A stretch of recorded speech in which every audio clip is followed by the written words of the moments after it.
بالله من الشيطان الرجيم بسم الله الرحمن الرحيم المال والبنون زينة الحياة الدنيا والباقيات الصالحات خير عند ربك ثوابا وخير أملا والباقيات الصالحات خير عند ربك ثوابا وخير أملا আল্লাহ সুবহানাহু ওয়া তাআলা কোরআনুল কারীমের গুরুত্বপূর্ণ সূরা মক্কায় পঞ্চম কিংবা ষষ্ঠ হিজরিতে নাযিল হওয়া সূরা আল কাফির 46 নম্বর আয়াতে কারিমায় জানায়া দেন ধন সম্পদ আর সন্তান সন্ততি জিনাতুল হায়াতিদ দুনিয়া এগুলো দুনিয়ার একটা চাকচিক্যময় দুনিয়ার আকর্ষণীয় একটা সৌন্দর্য মাত্র।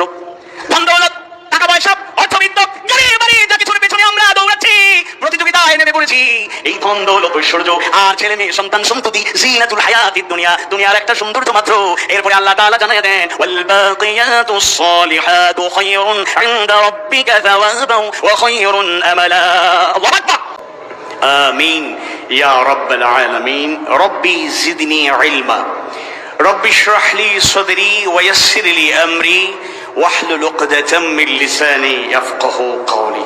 মাহফিলে উপস্থিত শ্রদ্ধেয় উস্তাদতুল উলামায়ে কেরাম, পিতৃতুল্য সম্মানিত মুরব্বী বৃন্দ, সন্তানতুল্য স্নেহাস্পদ শিশু কিশোর বৃন্দ, আমাদের আশা ভরসার প্রতিচ্ছবি, যাদেরকে নিয়ে আমরা স্বপ্ন দেখি দেশ এবং জাতির ভবিষ্যৎ কর্ণধার, তরুণ যুবক ছাত্র ভাইয়েরা, সাংবাদিক বন্ধুগণ, মিডিয়া ব্যক্তিত্বগণ, প্রশাসনের বিভিন্ন পর্যায়ের দায়িত্বশীল ব্যক্তিবর্গ, পর্দার আড়ালে খাদিজা রাদিয়াল্লাহু আনহা, ফাতিমা রাদিয়াল্লাহু আনহা, আয়েশা সিদ্দিকা রাদিয়াল্লাহু আনহার উত্তরাধিকারী মুমিনা মা এবং বোনেরা, মাইকের আওয়াজ যতদূর যাচ্ছে, যারা শুনছেন সোশ্যাল মিডিয়ার মাধ্যমে, যারা দেখছেন দেখবেন, শুনছেন শুনবেন, সকল মুমিন মুমিনাত প্রতি আন্তরিক কৃতজ্ঞতা, শুকরান, জাযাকুমুল্লাহ খায়রান। ও মুসলিম ভাই বোনেরা, যারা আমার কথাগুলো শুনছেন, আমার ব্যক্তিগত পক্ষ থেকে, আয়োজকদের পক্ষ থেকে আপনাদেরকে অভিনন্দন জানাই, কনগ্রাচুলেশন। আপনারা আমাদের কথাগুলো শুনতে বাধ্য নন, কিন্তু বাংলাদেশে সৌহার্দ্যপূর্ণ, সম্প্রীতিপূর্ণ, সুন্দর একটা পরিবেশ আমরা পেয়েছি। এই সুনামগঞ্জ শহরেই আমাদের বেড়ে ওঠা। দিনী সিনিয়র মাদ্রাসায় আমি ষষ্ঠ শ্রেণী পর্যন্ত পড়াশোনা করেছি। মানুষ মূলকে ভুলতে পারে না, আসলকে ছাড়তে পারে না। যদিও 15.5 বছরে নিজের জনপদে কথা বলার সুযোগ তেমন একটা পাই নাই। কেন পাই নাই সেটা আপনাদের জানা, সেই বিশ্লেষণে আমি যেতে চাই না। তো আমরা যে কথাগুলো বলি, হ্যাঁ, মৌলিকভাবে মুসলমানদের জন্য, মুমিন মুমিনাদের জন্য শিক্ষণীয়, দীক্ষণীয়, গ্রহণ করার মতো, গ্রহণীয় এবং অনুসরণীয়, কিন্তু কথাগুলো সব শুধু মুসলমানদের জন্যই সিলেক্টেড, ব্যাপারটা এরকম নয়। বরং আমরা যে কথাগুলো বলবো, এই কথাগুলো কোরআন হাদিস সুন্নাহর আলোকে ইসলামের সৌন্দর্য আমরা বর্ণনা করি। ইসলাম মানবতার কথা বলে, মানুষের কথা বলে, সবার কথা বলে। অমুসলিমদের অধিকার ইসলাম যতটুকু দিয়েছে, পৃথিবীর কোন আইডিওলজি, পৃথিবীর কোন মতাদর্শ, পৃথিবীর কোন ধর্ম বর্ণ কেউ কখনোই দিতে পারবে না। 5 অগস্টের পরে অমুসলিম ভাই বোনেরা, সনাতন ধর্ম অবলম্বী যারা আছেন, তারাও বুঝতে পেরেছেন যে আসলে আলেম ওলামা বা ইসলামের পথের পথিক মানেই হিন্দু বিদ্বেষী, অমুসলিম বিদ্বেষী নয়, বরং আমরা সবাই মিলেমিশে ধর্ম বর্ণ নির্বিশেষে একটা সুখী, সমৃদ্ধ, শান্তিময়, প্রশান্তিময় বাংলাদেশ গড়ে তুলব ইনশাআল্লাহ। অনেকেই জায়গা পাচ্ছেন না, কষ্ট করছেন, আমি সবার কৃতজ্ঞতা জানাই। আজকে তাওহীদি জনতার উপচে পড়া মানুষের ভিড়, এটা আমাদেরকে অনুপ্রাণিত করে। এরপর একটু কষ্ট হবে, আর বেশি সময় কষ্ট করতে হবে না। আপনারা ফাঁকা জায়গা রাখবেন না, অনেকেই দাঁড়িয়ে আছেন, পিছনে দাঁড়িয়ে আছেন, বসার সুযোগ দেবেন। বসলে যতটুকু অ্যাটেনশন গ্রো করবে, দাঁড়িয়ে হেঁটে হেঁটে শুনলে ততটুকু অ্যাটেনশন গ্রো করবে না। বাড়িঘর থেকে মা বোনেরা যারা শুনছেন, তাদেরকে অনুরোধ করব, যাদের জরুরি কাজ নেই, আপনারাও যদি নীরবে বসে কথা শুনতে পারেন তাহলে সেটা ফায়দা হবে। বাম দিকেও এক্সট্রা কিছু জায়গা আছে, আপনারা চাইলে সেই জায়গাতে অবস্থান নিতে পারবেন। ইতিমধ্যেই মসজিদের বারান্দা এবং সিঁড়িতেও আলহামদুলিল্লাহ আমাদের দিনী ভাইয়েরা অবস্থান নিয়েছেন। তো আজকের মাহফিলে আসতে পেরে আপনারা খুশি না বেজার? আপনারা অকলবালা আসেননি, আমার আবার বড় একটা সমস্যা, সিলেট গেলে তারা কইন কি আপনার বাড়ি সুনামগঞ্জ নি, সুনামগঞ্জ যাইলে মাথু নিয়া কইন না আপনি তো আর সুনামগঞ্জই নাই, আপনি আসল ভুলি গেছেন, সিলেটই হয়ে গেছেন। তা আপনারা সব ভালো আছেন তো? সবে হইরা না, আপনারা সব ভালো আছেন নি? তাইলে যদি ভালো থাকি, সুস্থ থাকি। আর আরেকটা কথা মনে রাখবেন, হুয়াজতাবাকুম, আল্লাহ তাআলা বাছাই করেন, আমাদেরকে বাছাই করেছেন বলেই কোরআনের মাহফিলে আসতে পেরেছি। সবাই কোরআনের মজলিসে আসতে পারে না, বসতে পারে না, এটা একটা সৌভাগ্যের ব্যাপার। তাই আমরা যারা আজকে কোরআনের মাহফিলে হাজির হতে পারলাম, হৃদয়ের সবটুকু ভালোবাসা উজাড় করে মাহবুদের দরবারে শুকরিয়া আদায় করছি, পড়ছি আলহামদুলিল্লাহ। রব্বানা লাকাল হামদ হামদান কাসীরান তাইয়িবান মুবারাকান ফি। আমি অনেক চেহারা দেখতে পাচ্ছি এখানে, মোজাম্মেল মাস্টার সাহেব সহ অনেক দূর দূরান্ত থেকে অনেক লোকেরা আজকে এসেছেন। এমনকি কিছু ভাইয়েরা বিশম্ভরপুর থেকেও এসেছেন, আবার কেউ কেউ 2-4 জন ছুটি নিয়ে গিয়েছেন। ভাই আসছিলাম, মনে করছিলাম এসার পরে আলোচনা করবেন, তো আসলে আর অনেকেই এবছর মাহফিল চেয়েছিলেন 28 ফেব্রুয়ারি পর্যন্ত, তো শিডিউল মোটামুটি শেষ। আর ভবিষ্যতে ঈদের পরে কিছু মাহফিল হবে, আর নতুবা ভবিষ্যতে দেখা হবে। সুনামগঞ্জ জেলার অনেকেই মাহফিল চেয়েছিলেন, দিতে পারি নাই, I am sorry for that. এজন্য দুঃখিত। আল্লাহ তাআলা আসলে রিজিকের মালিক, হায়াতের মালিক। হায়াতের মালিক কে? রিজিকের মালিক কে? আমাদেরকে কোরআনের মাহফিল করতে অনেক কিছু পোহাতে হয়েছে। আমি একটু জানতে চাই আয়োজকদের মধ্য থেকে, অথবা আপনারা বলবেন, আজকের মাহফিল করতে গিয়ে কি কোনো অনুমতি আনতে হয়েছে? না। কোনো পারমিশনের জন্য দৌড়ঝাঁপ করতে হয়েছে? আমি নিজেই বাংলাদেশের অনেক জায়গা থেকে ফিরে আসতে হয়েছে, মাহফিলে চলে গিয়েছি, কথা বলতে পারিনি। 144 জারি হয়, বক্তাদের নিষেধাজ্ঞা, বক্তাদেরকে গ্রেফতার করা। বক্তারা, আলেমরা, কোরআনের পাখি মরহুম মাগফুর আল্লামা দেলাওয়ার হোসেন সৈয়দী রাহিমাহুল্লাহকে তিলে তিলে কষ্ট দিয়ে দুনিয়া থেকে বিদায় করা গিয়েছে। এরকম বিদায় করা যাবে, কিন্তু কোরআনের কথা, হাদিস সুন্নাহর কথা কিয়ামত পর্যন্ত জমিনে চলবে। পৃথিবীর কোন শক্তি এক মুহূর্তের জন্য থামিয়ে দিতে পারবে না। 15.5 বছরে জগদ্দল পাথরের মতো যারা চেপে বসেছিল, কথা বলতে দিত না, অধিকার হরণ করেছিল, নির্যাতন নিপীড়ন চালিয়েছিল, আয়না ঘরের মতো নির্মম পাশবিক জায়গা তৈরি করে নিষ্ঠুর কায়দায় মানুষদের নির্যাতন চালিয়েছে। যারা দাম্ভিক ভাবে বলতো পালাবো না, প্রয়োজনে ফখরুল সাহেবের বাসায় গিয়ে উঠবো। ঠাকুরগাঁয়ের বাড়ি আছে না, ঠাকুরগাঁয়ের বাড়িতেও যায় নাই উনি, ভদ্রলোক, নোয়াখালীর রত্ন, ওই এলাকায় আবার মাহফিল আমার একটু বেশি। ফখরুল সাহেবের বাসায় আসেন নেই, বলেছিলেন পালাবেন না, 2041 আগে চেয়ার ছাড়বেন না। এই সব কিছুর নিয়ন্ত্রণকারী কে? মাকারু ওয়া মাকারাল্লাহ ওয়াল্লাহু খায়রুল মাকিরিন। যুগে যুগে ষড়যন্ত্রকারীরা ষড়যন্ত্র করেছে, তাগুত বিরুদ্ধাচরণ করেছে, কিন্তু একটা কথা পরিষ্কার মনে রাখবেন, ষড়যন্ত্র চক্রান্ত হতে পারে, এই জমিনে কোন ষড়যন্ত্র টিকে থাকতে পারে না। আল্লাহর ফয়সালাই কার্যকর হয়। ইউরিদুনা লিইউতফিউ নূরাল্লাহি বিআফওয়াহিহিম ওয়াল্লাহু মুতিম্মু নূরিহি ওয়ালাউ কারিহাল কাফিরুন।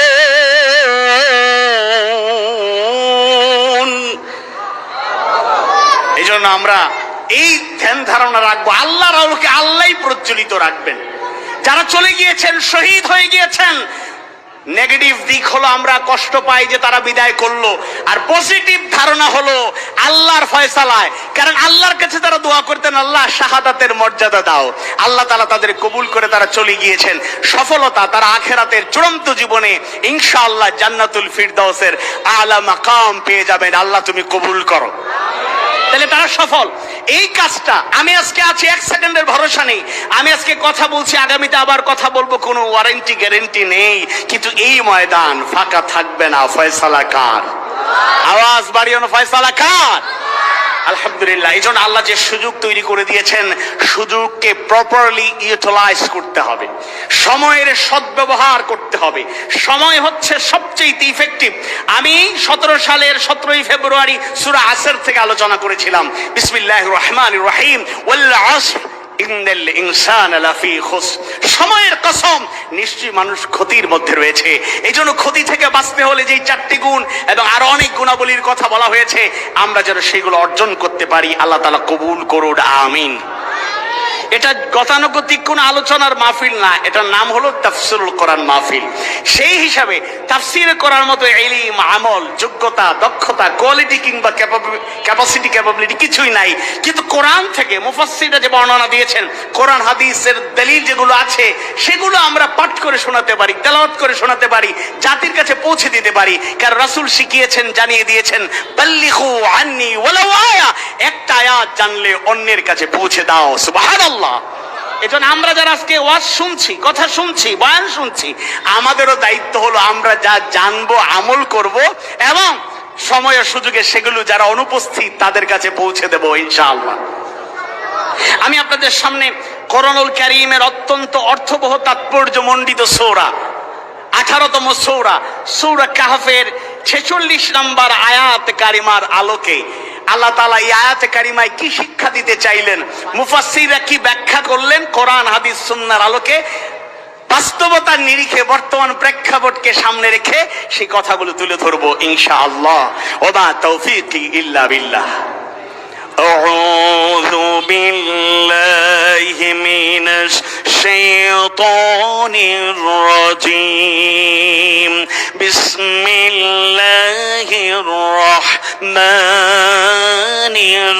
الرحيم المال والبنون زينة الحياة الدنيا والباقيات الصالحات خير عند ربك ثوابا وخير أملا والباقيات الصالحات خير عند ربك ثوابا وخير أملا।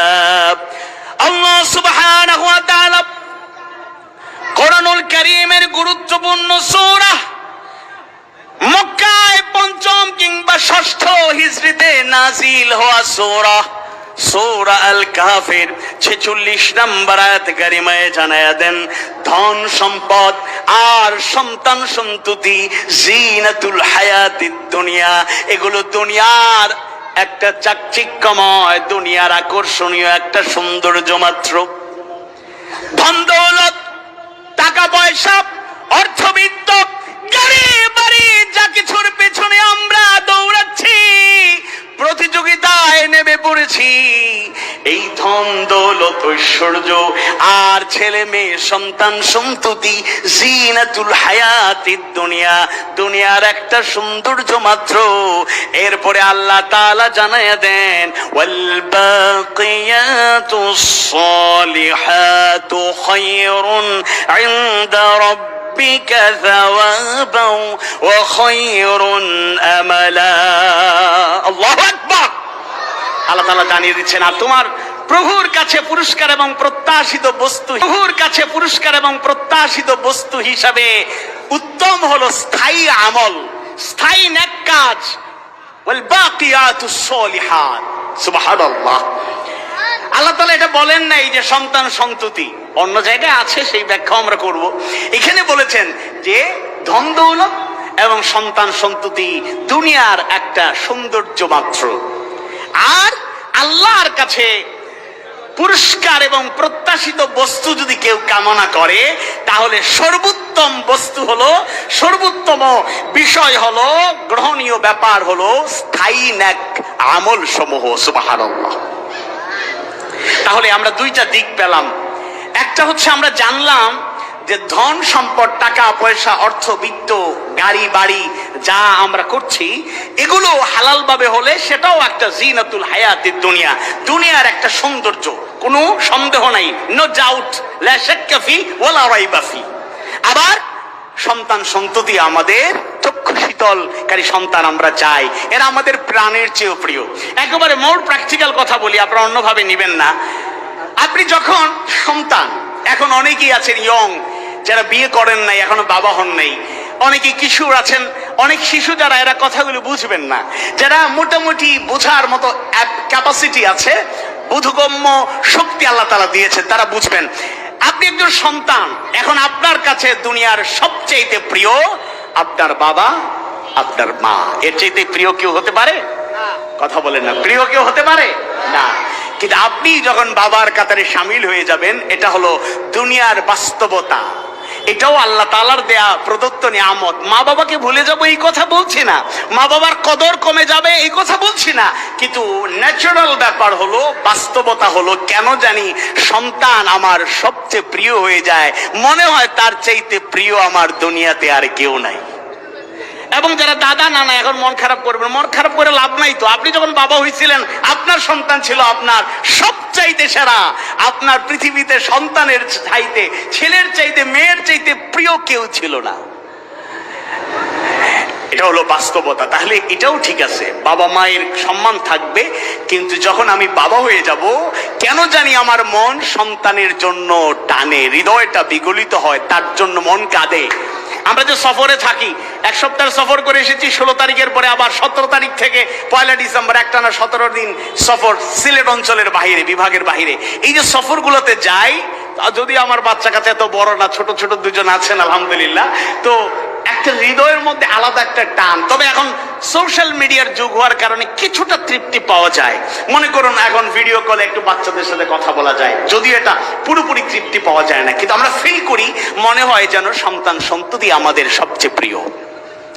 আল্লাহ সুবহানাহু ওয়া তাআলা জানায় দেন, ধন দৌলত ঐশ্বর্য সম্পদ যা উপার্জনের জন্য আমরা মাথার ঘাম পায়ে ফেলি, এখানে এমন লোকেরা আছেন যারা মাটিতে বসে থাকার কথা নয়। এমন লোকেরা আছেন তাদের সাথে সাক্ষাৎ করতে হলে পারমিশন নিয়ে তাদের অফিসে ঢুকতে হয়, বাসায় প্রবেশ করতে হয়। কিন্তু আমরা কোরআনের জন্য একেবারে মাটিতে বসে গিয়েছি, কোরআনের মহব্বতে আকৃষ্ট হয়ে গিয়েছি। এই জায়গায় অনেক উচ্চ শিক্ষিত লোকেরা যেভাবে আছি, সরকারি বেসরকারি অনেক উচ্চপদস্থ কর্মকর্তারা আছি, প্রশাসন থেকে শুরু করে বিভিন্ন সেক্টরে অর্থবহ গুরুত্বপূর্ণ ভূমিকা পালনকারী লোকেরা আছেন। আবার অনেক শিল্পপতিরাও এই জায়গায় বসে আছেন। আবার এমনকি একেবারে শ্রমিক পর্যায়ে মেহনতি মানুষ যারা রিক্সা চালায়, ঠেলা চালায়, মৎস্যজীবী থেকে শুরু করে প্রত্যেকটা ক্ষেত্রে আমার শ্রম দিয়ে আমি চেষ্টা করি, ওই রকম লোকেরাও আছেন। একটু খেয়াল করে দেখবেন, যে পর্যায়ে থাকুন না কেন, হালাল ভাবে যে সম্পদ আপনি আহরণ করবেন, ওই সম্পদের প্রতি একটা মায়া তৈরি হয়ে যায়। সুবহানাল্লাহ। তবে সম্পদটা হালাল হতে হবে। আসুন এই অংশটা বুঝতে গিয়ে আমি আপনাদেরকে আরো দুই তিনটা আয়াত শোনাই। আল্লাহ তাআলা, আল্লাহ সুবহানাহু ওয়া তাআলা কোরআনুল কারীমের 71 নম্বর সূরা নূহের 12 নম্বর আয়াত কারিমায় জানিয়ে দেন, ওয়া ইউমদিদকুম বিআমওয়ালিন ওয়া বানিনা ওয়া ইয়াজআল লাকুম জান্নাতিন ওয়া ইয়াজআল লাকুম আনহারা।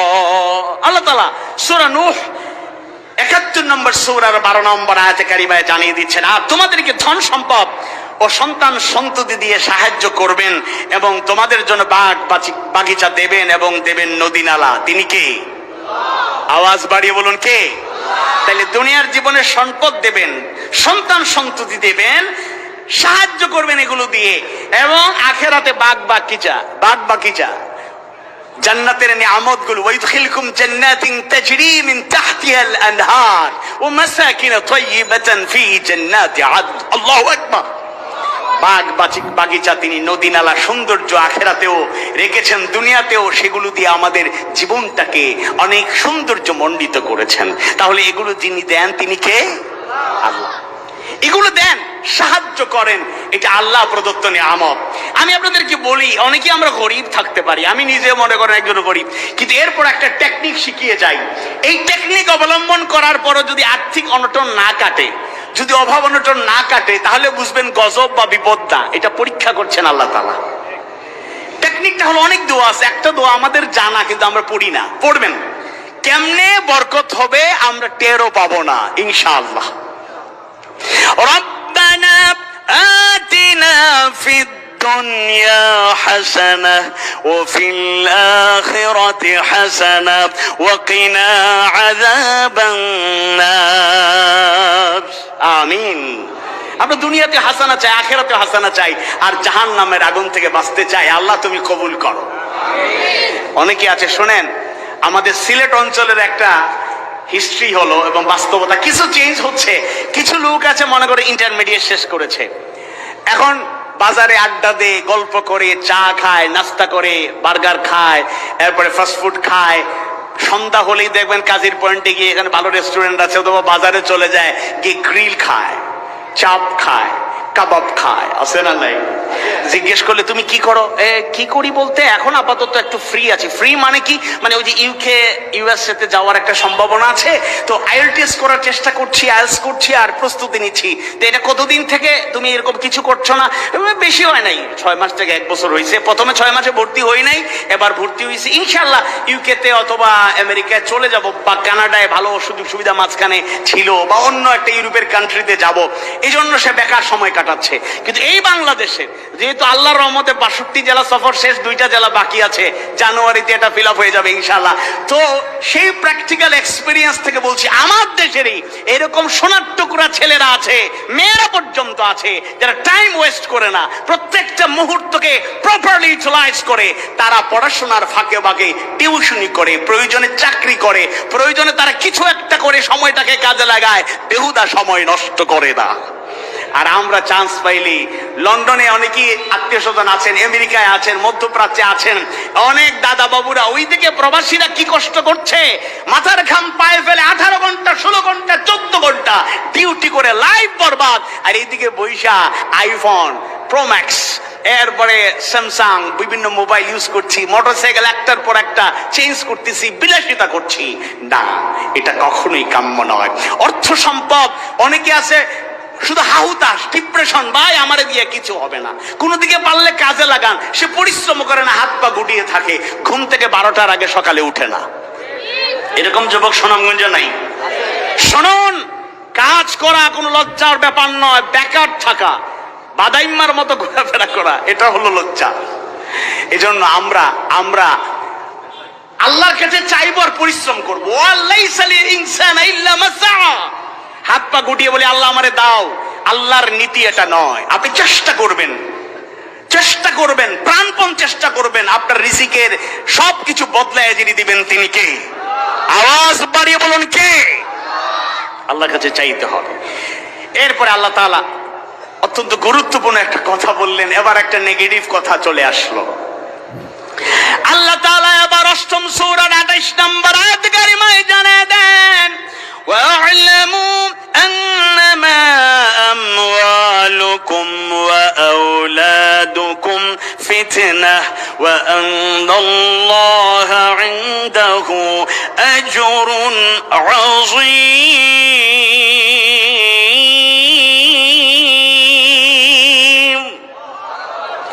আর জেনে রাখো, তোমাদের ধন সম্পদ, সন্তান সন্ততি তোমাদের জন্য ফিতনা।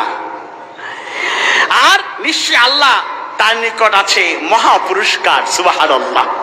তাইলে এবার আল্লাহ তাআলা বললেন এটা হলো ফিতনা। এই ফিতনাটা মুফাসসিররা যে বর্ণনা দিয়েছেন, যেহেতু আল্লাহ বান্দার হক সমূহ আদায় করার ক্ষেত্রে গাফলতি ও শৈথিল্যের কারণ সাধারণত মানুষের ধন দৌলত এবং সন্তান সন্ততি হয়ে থাকে, সেই জন্যই বলা হয়েছে এটা ফিতনা। অর্থাৎ ধন দৌলতের পিছনে ছুটতে গিয়েই, সন্তান সন্ততিকে মানুষের মতো মানুষ বানাতে গিয়ে, তাদের পিছনে ইনভেস্ট করতে করতেই আমরা এত ব্যস্ততায় পড়ে যাই, আল্লাহকে ভুলে যাই, গাফলতিতে পড়ে যাই। আছে না? এখন মানুষ হালাল, আমরা অনেকেই এখনো দাঁড়িয়ে আছেন, আপনাদের কষ্ট হচ্ছে, একটু কষ্ট করে লোকা কিতা কই না, আপনারা কষ্ট করতে রাজি আছেন ইনশাআল্লাহ? একটু কষ্ট করেন, যারা এখনো দাঁড়ায় আছেন একটু স্পেস দেয়া যায় কিনা একটু চেষ্টা করুন। আর আমরা আল্লাহ তাআলার কাছে আমরা দোয়া চাই, আল্লাহ আমাদেরকে তুমি শেষ পর্যন্ত কষ্ট সহিষ্ণু মানসিকতা নিয়ে কোরআনের মাহফিলে হাজির থাকার তৌফিক দাও, বলেন আমিন। আওয়াজ বাড়িয়ে বলুন আমিন। তাহলে ধন দৌলত যদি আল্লাহকে ভুলিয়ে দেয়, ধন দৌলত যদি আল্লাহ রাসূলকে ভুলিয়ে দেয়, যদি সন্তান সন্ততি আল্লাহকে ভুলিয়ে দেয়, যদি সন্তান সন্ততি রাসূল থেকে আমাকে দূরে ঠেলে দেয়, তাহলে এটা কখনোই কল্যাণ হতে পারে না, এটা ফিতনা। অনেক লোক আছে যারা ঘুষ খায়, সরকারি কর্মকর্তা হইলো ঘুষ খায়, মনে করার এরকম কোনো কারণ নেই। ছোটবেলায় এই গল্পটা অনেকবার আমি বলছি, বারবার বলি, সহজ এবং এটা শিক্ষণীয় একটা ঘটনা। রমাদান মাসে এক লোক অফিসে বসে আছেন, একজন বান্ডিল নিয়ে আসলো, স্যার আপনার পেমেন্টটা বুঝে নিন। কোন মাসে বোঝেন না? কোন মাসে? রমাদান মাসে। বান্ডিল মানে বুঝতে পারতেছেন, সহজ বাংলা ভাষায় বলা যায় ঘুষ। তো ঘুষের টাকা দিচ্ছেন, স্যার আপনার পেমেন্টটা বুঝে নেন। উনি খুশি না হয়ে বললেন, বেয়াদব, এখন কোন মাস? স্যার এখন তো রমাদান মাস। রোজা রেখেছো? জি জি স্যার রোজা রেখেছি। আমি রোজাদার? আপনি তো আমার থেকে ভালো রোজাদার, তাইলে দিনে দুপুরি কাজটা করলা কেমনি? সে লজ্জা পেয়ে বলল, I am sorry for that, sir ভুল হয়ে গেছে, আর করবো না। চলে যাচ্ছে, দরজার কাছাকাছি যাইতে বলে, এই শোনো, অনেক দূর থেকে কষ্ট করে এসেছো, ড্রয়ারে রেখে দাও, ইফতারে পরে দেখবো। এবার আপনাদের কাছে প্রশ্ন করি, মানে সুবে সাদিক থেকে সূর্যাস্ত পর্যন্ত, ইফতার পর্যন্ত, সাহরি খাওয়া থেকে ইফতার পর্যন্ত ঘুষ খাওয়া হারাম, ইফতারের পর কি হালাল হয়ে যায়? কথা বলে না, ইফতারের পর কি হালাল হয়ে যায়? আহা, আল্লাহ তাআলা জানায় দেন, লা তাকুলু আমওয়ালাকুম বাইনাকুম বিল বাতিল। আল্লাহ তাআলা ইয়া আইয়ুহাল্লাযীনা আমানু, ঈমানদারদের সম্বোধন করে বলেন, তোমরা একে অপরের সম্পদ অন্যায়ভাবে ভোগ করো না, অন্যায়ভাবে ভক্ষণ করো না। অথচ আমরা সুযোগ পেলে অন্যায়ভাবে ভোগ করি নাকি করি না? আওয়াজ বাড়ি বলেন, করি নাকি করি না? আওয়াজ বাড়ি বলেন, করি নাকি করি না? অনেক লোক আছেন ভালো নামাজি, ফজরের নামাজ শেষ করেই দেরি না করে রওনা, হাওরে ক্ষেত খামারে যাবেন।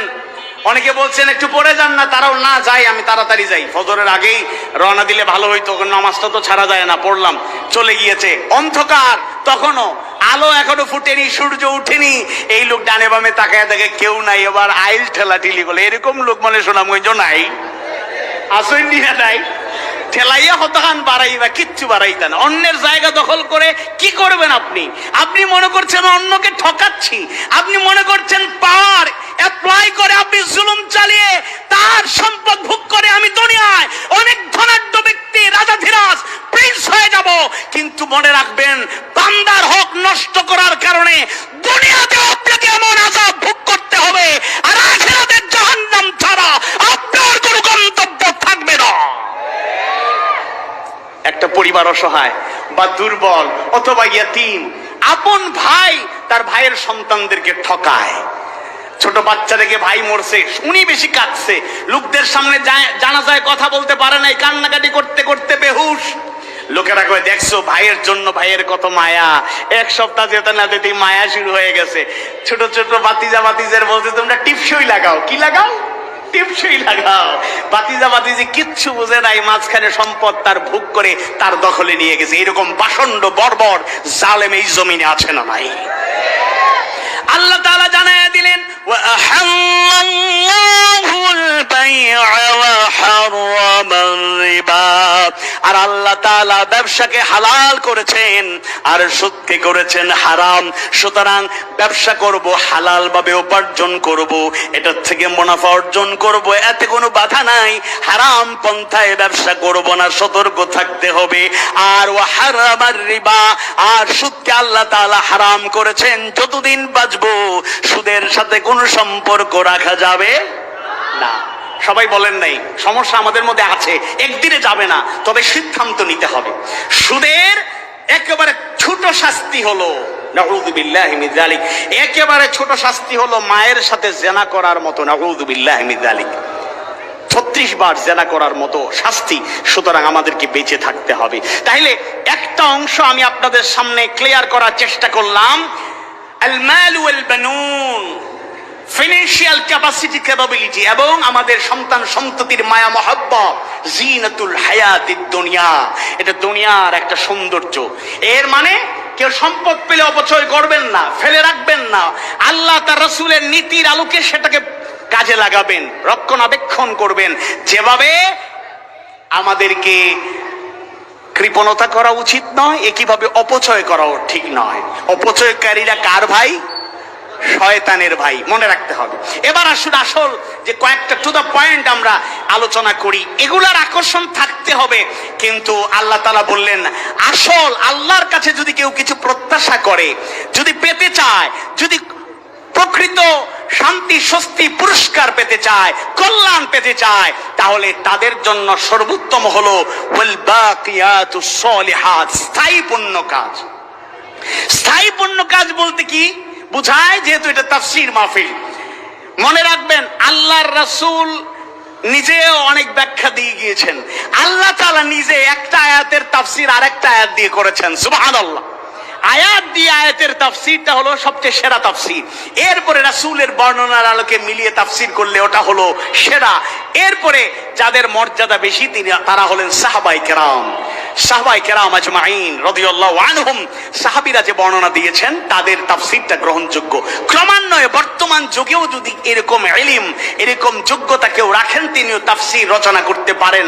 সেই তাফসীরগুলো গ্রন্থের আলোকে তিনি সুন্দর করে, আর না হলে ৮-১০ জন মুফাসসিরের বর্ণনাগুলোকে সুন্দর করে একীভূত করে, একত্রিত করে জাতির সামনে যদি এটা সংকলন হিসাবে উপস্থাপন করেন, জাতি উপকৃত হবে ইনশাআল্লাহ। আল্লাহর রাসূলের প্রিয় সাহাবীদের মধ্যে অন্যতম সাহাবী, প্রখ্যাত মুফাসসির সাহাবী আব্দুল্লাহ ইবনে আব্বাস রাদিয়াল্লাহু আনহু এই স্থায়ী পুণ্য কাজের ব্যাখ্যা করলেন। তিনি 12 কিংবা 13টা যেই বর্ণনাগুলো দিয়েছেন টু দা পয়েন্ট, কোরআন হাদিস সুন্নাহর আলোকে কোনো কিছু অল্প বর্ণনা দিয়ে আর কোনো পয়েন্ট টু দা পয়েন্ট শুধু স্মরণ করি শেষ করব। আল্লাহ তৌফিক দিন, বলুন আমিন।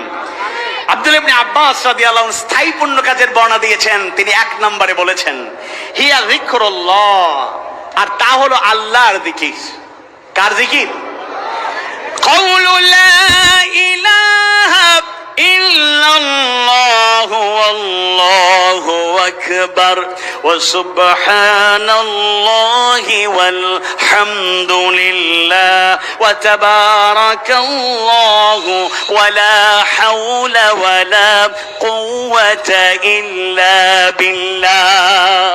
তিনি বললেন স্থায়ী পুণ্য কাজ হলো আল্লাহর জিকির। আর 6টা জিকিরের নাম তিনি বললেন। একটা হলো লা ইলাহা ইল্লাল্লাহ, আরেকটা হলো আল্লাহু আকবার, আরেকটা হলো সুবহানাল্লাহ, আরেকটা হলো আলহামদুলিল্লাহ, পঞ্চমটা হলো তাবারাকাল্লাহ, আর ষষ্ঠ 6 নাম্বার হলো ওয়ালা হাওলা ওয়ালা কুওয়াতা ইল্লা বিল্লাহ। আমি মৌলিক একটা ধারণা আপনাদেরকে দিতে চাই, যদিও অনেকে আমার থেকে ভালো জানেন। জিকির আল্লাহর স্মরণ, জিকির মানে আল্লাহর স্মরণ। এই স্মরণটা অনেকভাবেই করতে হবে, মৌলিকভাবে 3 ভাবে জিকির করতে হবে। কয়ভাবে? আমরা তো জিকির মানে শুধু আমরা যে লা ইলাহা ইল্লাল্লাহ, আল্লাহ আল্লাহ আল্লাহ এরকম জিকির করি কাউলি, এই জিকিরকে জিকির মনে করি। জিকিরটা মৌলিকভাবে প্রধানত 3 ভাবে করতে হবে। আল্লাহ তাআলা সূরাতুল বাকারার 152 নম্বর আয়াত কারিমায়ে জানায়া দেন ফাযকুরুনি আযকুরকুম ওয়াশকুরুলি ওয়ালা তাকফুরুন।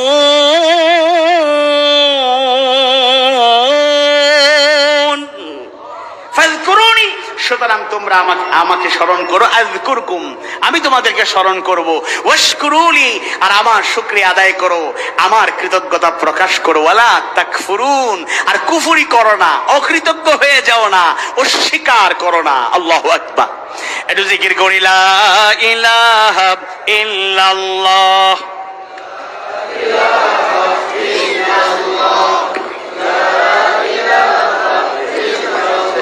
সুবহানাল্লাহ ওয়াল হামদুলিল্লাহ, সুবহানাল্লাহ ওয়াল হামদুলিল্লাহ, লা ইলাহা ইল্লাল্লাহু মুহাম্মাদুর রাসূলুল্লাহ সাল্লাল্লাহু আলাইহি ওয়াসাল্লাম। তাইলে আল্লাহ তাআলা বলছেন তোমরা আমাকে স্মরণ করো, আমার জিকির করো, আমি তোমাদেরকে স্মরণ করব। আল্লাহর স্মরণ ছাড়া, আল্লাহ যদি আমাদেরকে সব সময় স্মরণ করেন কিন্তু ইতিবাচক ভাবে যদি আমাদেরকে স্মরণ না করেন, তাহলে রহমতের ছায়ায় রহমত পাওয়ার সুযোগ হবে না। দেখবেন পদে পদে শুধু কষ্ট, দুঃখ, যাতনা, অভাব অনটন ছাড়া কিছুই মিলবে না। বেশি সম্পদ যেভাবে আল্লাহ বিমুখ করে নেয়, একইভাবে অভাব অনটনও কিন্তু আল্লাহকে ভুলিয়ে দেয়। দেখবেন গরিবরা, কৃষক, শ্রমিক, যারা মেহনতি মানুষ, একটানা 5-7 বছর ফসল করলো, ফসল খুব ভালো হলো, আলহামদুলিল্লাহ। সবাই আলহামদুলিল্লাহ শুকরিয়া সবসময় আদায় করে না, কিন্তু 1 বছর যদি খারাপ হয়, মন খারাপ। চায়ের স্টলে বসে আছে, বয়স হয়ে গিয়েছে ব্যক্তির, আবার তার পুরানো দুস্থ বলতেছে কিতা খবর দুস্থ, মন খারাপ কিতার লাগিবা, বইয়া বইয়া কিতা চিন্তা করো, চাও 1 কাপ খাও, নাইলে খাওয়াও, খাওয়াইমু কিলা আর খাইমু কিলা, পকেটে মাল নাই, তাইলে আমি খাওয়াই তুমি খাওয়াও, এছাড়া তো উপায় নাই। কারণ ঠাটা মারিয়া তো আল্লাহ শেষ করিচ্ছ, নাউযু বিল্লাহি মিন যালিক। কোন শুকরিয়া নেই। লাইন শাকারতুম লাযীদান্নাকুম, শুকরিয়া আদায় করলে বাড়িয়ে দেন কে? আওয়াজ বাড়ি বলুন, বাড়িয়ে দেন কে? শুকরিয়া আদায় করতে হবে। শুকরিয়া নাই, তাহলে আমরা জিকির করব। 3 ভাবে জিকির করতে হবে, 3 ভাবে আল্লাহকে স্মরণ করব। 1 নাম্বার হলো অন্তরে আমরা সব সময় আল্লাহর স্মরণকে জাগরুক রাখব। অন্তরে যদি আল্লাহর স্মরণ থাকে, বান্দা যদি সব সময় আল্লাহকে স্মরণ করে, দেখবেন বাস্তবতা হলো ওই বান্দা পাপ, পঙ্কিলতা, অন্যায় কোনো কিছু করতে পারবে না। আল্লাহর স্মরণ যদি থাকে, যুবক, তরুণ, তরুণী, ইমোশনাল বয়স, আবেগময় একটা বয়স, পথহারা হওয়ার, দিকহারা হওয়ার একটা অনন্য সময়। এই সময়ে নিজেকে আদর্শের উপর টিকিয়ে রাখা সহজ ব্যাপার নয়। মনে করুন যুবক বা যুবতী আলাদা একটা কক্ষে সে থাকে, রাতের বেলায় সে একা একা তার রুমে থাকে, একা একা তার কক্ষে রাত্রি যাপন করে। তার রুমে টেলিভিশন, ডিশ সংযোগ সহ থাকতে পারে, তার কক্ষের মাঝে কম্পিউটার, ল্যাপটপ থাকতে পারে ইন্টারনেট কানেক্টেড, আবার মোবাইল থাকতে পারে ইন্টারনেট কানেক্টেড, ওয়াইফাই কানেকশন থাকতে পারে। যুবকের, যুবতীর অন্তরে যদি আল্লাহর জিকির থাকে, আল্লাহর ভয় যদি লালিত হয়, ওই যুবক অশ্লীলতার সাগরে হাবুডুবু খেতে পারবে না, অন্যায় বিচার করতে পারবে না, অবৈধ রিলেশনশিপ, মোবাইলে কথা বলে, হোয়াটসঅ্যাপে কথা বলে তার সময় সে অন্যায় ভাবে পার করতে পারবে না, ভিডিও কলে কথা বলে পার করতে পারবে না, অশ্লীল সুন্দর গান, মিউজিকের সাথে সে মত্ত থাকতে পারবে না। যদি অন্তরে যার জিকির থাকবে, তিনি কে? ওজনে কম দেয়া যাবে না, কোন অপরাধের সাথে সম্পৃক্ত থাকা যাবে না। অন্তরে যদি আল্লাহর জিকিরটা জাগরক থাকে। 2 নম্বরে আগে যেটার কথা বলেছি, আমরা যে জিকির করি কাউলি জিকির, জবানের মাধ্যমে আমরা স্বীকার করি লা ইলাহা ইল্লাল্লাহ, আল্লাহ ছাড়া প্রকৃত কোনো মাবুদ নাই। আমরা এক আল্লাহর গোলামি করব, এক আজিম সত্তার বন্দেগী করব, দাসত্ব করব। অমুসলিম ভাই বোনদের শুরুতে আমি সম্বোধন করেছি, আপনারা কষ্ট নেবেন না। মুসলমানের সন্তান এই সুনামগঞ্জে, দিরাইশাল্লাতে, বিভিন্ন জায়গায় দেখা যায় হিন্দু মুসলমান মিলেমিশে আমরা একাকার। একটা স্লোগান দেয়া হয়, বড় বড় নেতারাও স্লোগান দেন, সমাজপতিরা স্লোগান দেন, বলেন ধর্ম যার যার, উৎসব সবার। এটা শিরকি একটা কথা, এটা কুফরি একটা কালাম, এটা বলা যাবে না। ধর্ম যার, উৎসব তার। অমুসলিম ভাই বোনেরা 100% নিরাপত্তা নিয়ে তাদের ধর্ম তারা পালন করবে। আমরা মুসলমান, আমরা আমাদের ধর্ম, আমাদের দ্বীনকে আমরা চর্চা করব ইনশাআল্লাহ। বিসমিল্লাহির রহমানির রহিম। قل يا أيها الكافرون لا أعبد ما تعبدون।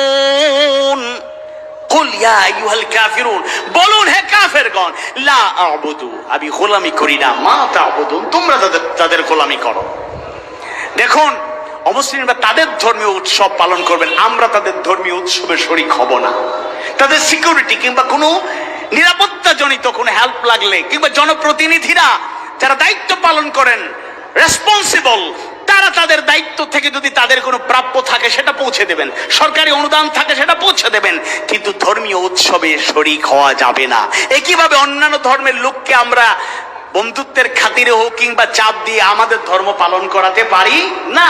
লা ইকরাহা ফিদ্দীন, দ্বীনের ব্যাপারে ধর্মের ব্যাপারে কোনো চাপাচাপি বাড়াবাড়ি চলবে না, এটা ইসলাম সমর্থন করে না। যেভাবে চাপাচাপি সমর্থন করে না, একইভাবে উদারতার নামে অন্য ধর্ম পালন করা ইসলাম সমর্থন করে না। তা আমরা গোলামি করি কার? এক আজিম সত্তার গোলামি করবো। এই মাথা আর কারো সামনে নোয়ানো যাবে? কষ্টের কথা বললে অন্যভাবে নিবেন না। আমরা আলেম ওলামাদের ঐক্য চাই, কিন্তু কিছু আলেমে সু যারা বাতিলের পাঁচটা গোলামের ভূমিকা পালন করেছেন তাদেরকে দেখে আমরা কষ্ট পাই।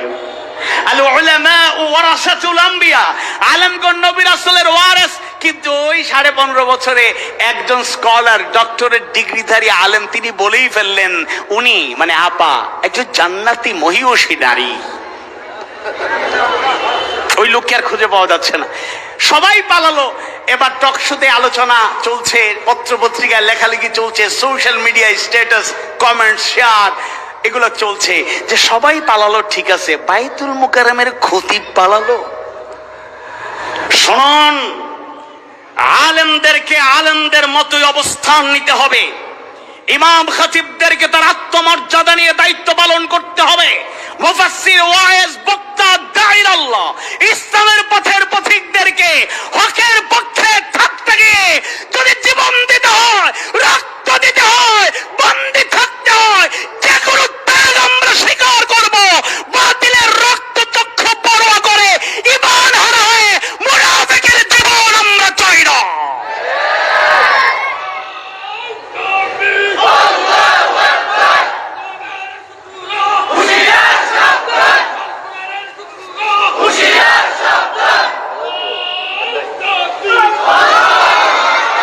সম্মানিত ভাইরা, এই জন্য জিকির অন্তরে থাকবে, জিকির জবানে থাকবে, আর 3 নাম্বার জিকির আমলে থাকবে। আল্লাহর গোলাম, আল্লাহর গোলামি করি না। অনেকে আছে, যুবক আজকে মাহফিলে এসেছেন, ভালো কথা, কেউ যদি ব্যক্তিগতভাবে জিজ্ঞেস করে কি অবস্থা, এশার নামাজ পড়েছেন? পড়ি নাই। পড়বেন? হ্যাঁ পড়বো, কাপড়ে একটু সমস্যা আছে, ইনশাল্লাহ দেখি কালকে থেকে পড়বো। আবার বলবে টেনশন করবে না ভাই, ঈমান কিন্তু ঠিক আছে। রমজান মাসে ওই সুনামগঞ্জ দেখবেন রেস্টুরেন্টে লাল পর্দা টাঙাইয়া বা পর্দা টাঙাইয়া দেখে হিন্দু ভাই বোনদের জন্য পর্দার সাথে খাবারের ব্যবস্থা আছে, ভিতরে ঢুকে দেখবেন সব মুসলমানের ছেলেরা খায়। জিজ্ঞেস করলেন কি খবর, দিনের বেলা রোজা রাখেন নাই? ভাই বলবেন না, বাসায় লুকাইয়া আসছি, বহু কষ্ট করে, বহুদিন থেকে অভ্যাস নাই, লুকাইয়া লুকাইয়া খাই। আল্লাহর রাস্তে বলবেন না, আর চিন্তা করবেন না, ঈমান কিন্তু ঠিক আছে। হজ করেছেন, কিন্তু হজ করার পরে আইসা আবার যেই সুদের কারবার বা অন্যায় ছিল ওইটা আবার চালু করেন। আমি তো বাংলাদেশের এক জায়গায় নাম নিতে চাই না, গেলাম তো সেইখানে যাওয়ার পরে এক সভাপতি সাহেব রাগ করে, এই জন্য আলেমদেরকে সভাপতি বানালে এটা ভালো। উস্তাদুল উলামায়ে কেরামকে চেয়ারে বসালে সুন্দর দেখায়, ওটা আমাদের ভুল ত্রুটি থাকলেও সংশোধন করে দেবেন, সহযোগিতা করবেন ইনশাআল্লাহ। এখন এক সভাপতি সাহেব নাইমা গেছে, আমি মাহফিল শেষে জিজ্ঞেস করলাম সভাপতি সাহেব রাগ করলো কেন? উনি বলতেছে ওই মোটামুটি 6-7 বছর আগের কথা, উনি বলতেছে কম বেশি 3 লাখ টাকার উপরে আমি খরচ করে হজ করে আসছি, সভাপতির নামের আগে হাজি নাই, আলহাজ নাই, এই মাহফিলে আমি থাকুম না, আগামীতেও আসুম না। তো হজ কি করছেন আল্লাহ সন্তুষ্টির জন্য না হাজি নাম লাগানোর জন্য? কয় ঈমান ঠিক আছে, চিন্তা করবেন। হজ করতে পারি নাই, বগুড়াতে এক জায়গায় গেছি, এক মুরব্বী মাহফিল শেষে বলতেছেন হুজুর দোয়া করবেন। আমি দোয়া তো শেষ, আচ্ছা ব্যক্তিগতভাবে দোয়া করবো। বলেন তো কি জন্য দোয়া করবো? কয় হুজুর অনেক আগে আমার হজ ফরজ হয়েছে, আসলে আমি হজে যেতে চাই, বদলি হজ অনেক করাইছি, আমি করি না। আমি কি শারীরিকভাবে অসুস্থ অথবা কোনো বাস্তব সমস্যা? কয় না, সব ঠিকঠাক। একটু ভয় লাগে, লাখ লাখ মানুষ দেখলে ভয় লাগে, চাপে কারো চাপে পড়ে যদি মরে যাই। আচ্ছা মরণ কি হজেই আসতে পারে, এখানে আসতে পারে না? আরাম করে বিছানায় শুয়ে আছেন, সকালবেলায় সবাই ফজরের সময় ডাকবে, আপনি উঠবেন না, এরকম হয় নাকি হয় না? আওয়াজ বাড়ি বলেন, হয় নাকি হয় না? এত দুর্বল আমাদের ঈমান। আল্লাহ তাআলা আমলের মাধ্যমে যেন আমরা ঠিকঠাক মতো ঈমানদার হতে পারি, আল্লাহ কবুল করুন। আব্দুল্লাহ ইবনে আব্বাস রাদিয়াল্লাহু আনহু এবার বলেন, স্থায়ী পূর্ণ কাজ হলো আস্তাগফিরুল্লাহ, আস্তাগফিরুল্লাহ, আমি ক্ষমা চাইব কার কাছে? আমাদের ভুল আছে না নাই? এই সাম্প্রতিক সময়ে ওই হজ দিয়ে কটূক্তিকারী আব্দুল লতিফ সিদ্দিকী, নাম কত সুন্দর সিদ্দিকী, কিন্তু 100% মিথ্যাবাদী এবং কথার কোনো মিল নাই। কথা বলে না, ঠিক কিনা? তিনি নতুন করে এক ডায়লগ ছাড়ছেন যে হুজুর আপনারা দোয়া করতে কাঁদতে কাঁদতে শেষ হয়ে যান, দোয়া করেন আর গুনাহ মাফের জন্য আমিন আমিন বলেন। আমি কিন্তু আমিন বলি না। কেন আমিন বলি না? কারণ আমি কোনো ভুলই করি না। কপাল পোড়া। আমাদের সহদি সাহেব উস্তাদ বলছেন শয়তান। আসলে এদেরকে দেখলে, টাক্কা শয়তান দেখতে চাইলে এদের চেহারার দিকে তাকানোই যথেষ্ট। আল্লাহর রাসূল বলেছেন কুল্লু বনি আদম খাত্তা, প্রত্যেক বনি আদম ভুল করে। ও খায়রুল খাত্তাইন, আর সর্বোত্তম ভুলকারী হলো আত-তাওয়াবুন, যারা তওবা করে। শয়তানের ওয়াসওয়াসায় পড়ে ভুল করে ফেলতে পারি, নফসের ধোঁকায় পড়ে নাফরমানি করে ফেলতে পারি, যৌবনের তাড়নায়, তারুণ্যের উচ্ছলতায় বিপথগামীতার দিকে ধাবিত হয়ে যেতে পারি, দুনিয়ার চাকচিক্য মায়া মোহের পেছনে পড়ে আমি সীমা লঙ্ঘন করতে পারি। বান্দার যদি ঈমান থাকে, অনুভূতি থাকে, যত বড় ভুল করুক না কেন, ইচ্ছাকৃত ভুল কাম্য নয়, কিন্তু যদি ভুল হয়ে যায়, যার কাছে তওবা করতে হবে, ক্ষমা চাইতে হবে, তিনি কে?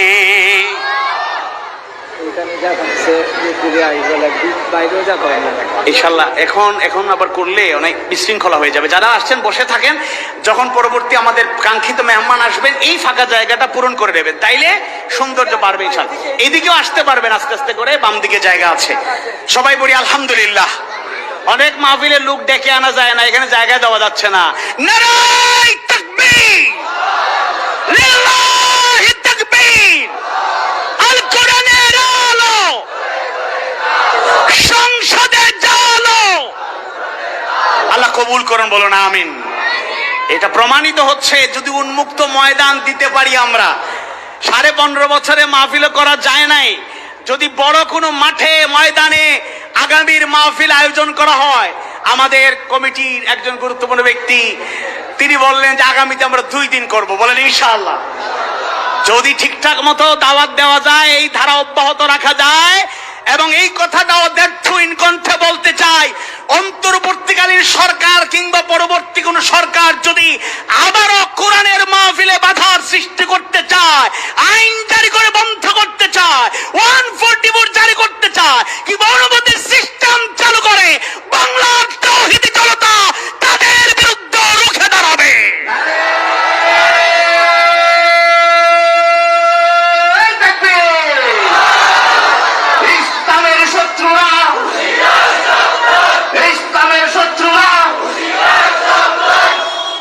সুতরাং ভুল আমাদের হয়ে যেতে পারে, আমরা চাওয়ার মতো চাইব, তবে একটা সময় হলো অত্যন্ত ইফেক্টিভ সময়। বিসমিল্লাহির রহমানির রহিম। ইয়া আইয়ুহাল মুযাম্মিল কুমিল লাইলা ইল্লা কলিলা নিসফাহু আও ইনকুস মিনহু কলিলা আও জিদ আলাইহি ওয়া রাত্তিলিল কুরআনা তারতিলা। এই আয়াতগুলো পড়লে রাসূল কিভাবে রাত কাটাতেন, অর্ধেক রাত কিংবা তার থেকে বেশি সময় ইবাদত বন্দেগী করে কাটিয়ে দিতেন। সুবহানাল্লাহ। আমরা মানুষ, ইনসানে কামিল নই, আমাদের ভুল হয়ে যেতে পারে। দুনিয়ার মানুষের সামনে সব কথা বলাও যাবে না, কিন্তু আমাকে যিনি দিনের আলোতে রাতের অন্ধকারে দেখছেন তিনি কে? বান্দা যদি অনুতপ্ত হয়ে যায়, মুমিন মুমিনা অপরাধ করে ফেলেছে, যদি তার অন্তরে অনুশোচনা প্রবেশ করে, গভীর রাতে দুনিয়ার মানুষ যখন আরাম করে ঘুমায় থাকে, ওই বান্দা বান্দি যদি গভীর রাতে পবিত্রতা অর্জন করে ওযু করে যদি জায়নামাজে দাঁড়ায়, সিজদায় অবনত হয়ে চোখের পানি ফেলে যদি আল্লাহর কাছে দোয়া করে, গফুরুর রহিম তার গুনাহ খাতা মাফ করে দেবেন। কোন সন্দেহ? নাই। আমরা দুর্বল, আমরা বলি আমরা জাহান্নাম ছাড়া উপায় নাই, এটা ঠিক আছে, কিন্তু মাঝে মধ্যে আন্তরিকতা তৈরি করতে হবে, মাঝে মধ্যে ভালোবাসা তৈরি করতে হবে। আল্লামা মামুনুল হক হাফিজাহুল্লাহ তাআলা, ওনাকে অপবাদ দিয়ে গ্রেফতার করা হলো, কিন্তু লোকেরা তার জন্য কি ভালোবাসা কমিয়ে দিয়েছে না বাড়িয়ে দিয়েছে? আওয়াজ বাড়ি বলুন, বাড়িয়ে দিয়েছে না কমিয়ে দিয়েছে? 50 বছর কোরআনের কথা বলে, শুধু বাংলাদেশ নয় পৃথিবীর অর্ধ শত দেশে সফর করে, তাফসীর করে, কোটি কোটি তাওহীদ প্রিয় মানুষের কলিজায় যিনি জায়গা নিলেন, মরহুম মগফুর শহীদ আল্লামা দেলাওয়ার হোসেন সাঈদী রাহিমাহুল্লাহ, তার বিরুদ্ধে অপবাদ দেয়া হলো, কিন্তু জাতি এটাকে উড়িয়ে দিয়েছে, এটা বিশ্বাস করে নাই, বরং প্রমাণিত হয়েছে আলেমদেরকে, ইসলামের পথের পথিকদেরকে ঘায়েল করার জন্যই তারা এই জুলুম চালিয়েছে। তারা 53 বছর থেকে অপপ্রচার চালাতে চালাতে সবচেয়ে বড় গালি ছিল আলেমদের উপরে, ইসলামের পথের পথিকদের উপরে, রাজাকার। আমাকেও ছাত্র জীবনে একজন বলছে, ভাই আপনি তো রাজাকার। আমি বলছি, আমার বয়স কি রাজাকার হওয়ার মতো? না, ওইরকম বয়স আপনার হয় নাই, তবে আপনি চেতনায় রাজাকার। আর আজকে এত বছর পর, 24-এর গণবিপ্লবের পর, এবার এই বিপ্লবের সময় আমরা কি দেখলাম? ঢাকা বিশ্ববিদ্যালয় থেকে শুরু করে বাংলাদেশের সকল বিশ্ববিদ্যালয়, কলেজ, প্রত্যেকটা ক্যাম্পাসের রাজপথে অত্যন্ত প্রাউড ফিল করে স্লোগান দেয়া হয়েছে, রাজাকার রাজাকার, আমি কে তুমি কে। এটা একটা গালি ছিল, অপবাদ ছিল, কিন্তু জাতি বুঝতে পেরেছে এটাই ছিল তাদের ট্রাম্প কার্ড। তারা এতদিন বঙ্গবন্ধুর পূজা করছে, এবার পূজার উপাসনার প্রতীক বদলানো হয়েছে, এবার ট্রাম্পের পূজা শুরু হয়েছে। এতদিন তাদের বাবা ছিলেন শেখ মুজিবুর রহমান, এবার নতুন বাবার নাম ডোনাল্ড জে ট্রাম্প। আশা করছেন, স্বপ্ন দেখছেন তিনি পুনর্বাসন করবেন। আমরাও অনেক স্বপ্ন দেখি, সব স্বপ্ন কি পূরণ হয়? দিনের বেলায় জেগে জেগেও স্বপ্ন দেখি, সব স্বপ্ন কি পূরণ হয়? ওরা যে স্বপ্ন দেখছেন, কোন বিএনপি জামাত কোন দল লাগবে না, তারা 15.5 বছরের জনগণকে যে কষ্ট দিয়েছেন, কণ্ঠরোধ শুধু নয় জীবনটাকে অতিষ্ঠ করে দিয়েছিলেন, তাদেরকে মেহমানদারি করার জন্য আবহাওয়ার জনতাই যথেষ্ট। সম্মানিত ভাইরা, এজন্য ভুল আমাদের হয়ে যেতে পারে, ক্ষমা চাইব কার কাছে? চাওয়ার মতো চাইলে গুনাহ মাফ করে দিবেন যিনি, তিনি কে? আমরা গুনাহগার, তিনি গফুর গফফার। আল্লাহ তুমি আমাদের জিন্দেগীর গুনাহ খাতা মাফ করে দাও। এরপরে আব্দুল্লাহ ইবনে আব্বাস বললেন, ওয়া সাল্লাল্লাহু আলা রাসূলিল্লাহ, আমরা দুরূদ পাঠ করব বিশ্বনবী সাইয়্যিদুল মুরসালিন মুহাম্মদ রাসূলুল্লাহ সাল্লাল্লাহু আলাইহি ওয়াসাল্লামের উপরে। আল্লাহ তাআলা নিজে আয়াত কারিমার মাধ্যমে সৌন্দর্য জানায় দেন, নির্দেশনা দিয়ে দেন, ইন্নাল্লাহা ওয়া মালাইকাতাহু ইউসাল্লুনা আলান নবী ইয়া আইয়ুহাল্লাযীনা আমানু সাল্লু আলাইহি ওয়া সাল্লিমু তাসলিমা। আল্লাহুম্মা সাল্লি على محمد وعلى آل محمد كما صليت على إبراهيم وعلى آل إبراهيم إنك حميد مجيد. اللهم بارك على محمد وعلى آل محمد كما باركت على إبراهيم وعلى آل إبراهيم إنك حميد مجيد. সবাই বলি সাল্লাল্লাহু আলাইহি ওয়াসাল্লাম। মনে রাখবেন, একটা সূত্র বলে দেই, অনেকেই দোয়া করি আল্লাহুম্মা আমিন, আল্লাহ আমার এই কবুল করে সেই কবুল করে, এরকম দোয়া করবেন না। যেই দোয়ার আগে আল্লাহর হামদ অথবা দোয়াতে হামদ থাকে, আল্লাহর প্রশংসা থাকবে, এরপরে আমরা যেই দোয়ার আগে কিংবা দোয়াতে দুরূদ থাকবে না, ওই দোয়া কবুল হওয়ার গ্যারান্টি দেওয়া যায় না। আল্লাহর প্রশংসা করে রাসূলের উপর দুরূদ পাঠ করে দোয়া করলে কবুল করে নেবেন কে? আপনারা আমল করার চেষ্টা করবেন এবং রাসূলের নাম বলার সাথে সাথে আমরা সেটা স্মরণ করব। এরপরে আব্দুল্লাহ ইবনে আব্বাস বললেন, স্থায়ী পূর্ণ কাজ হলো ওয়াসিয়াম, আসিয়াম, রোজা রাখা। ইয়া أيها الذين آمنوا كتب عليكم الصيام كما كتب على الذين من قبلكم لعلكم تتقون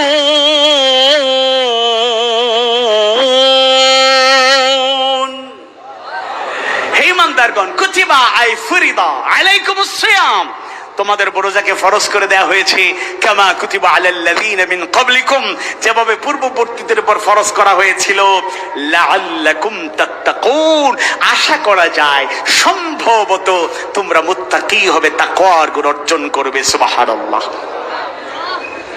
এখানে এক মাস সিয়াম সাধনা ফরজ করা হলো, কিন্তু আমি অনুরোধ করব আমাদের যদি সুযোগ হয় মাঝে মধ্যে নফল সাওমেরও আমাদের সুন্নাহ আমলগুলোর চেষ্টা করা দরকার।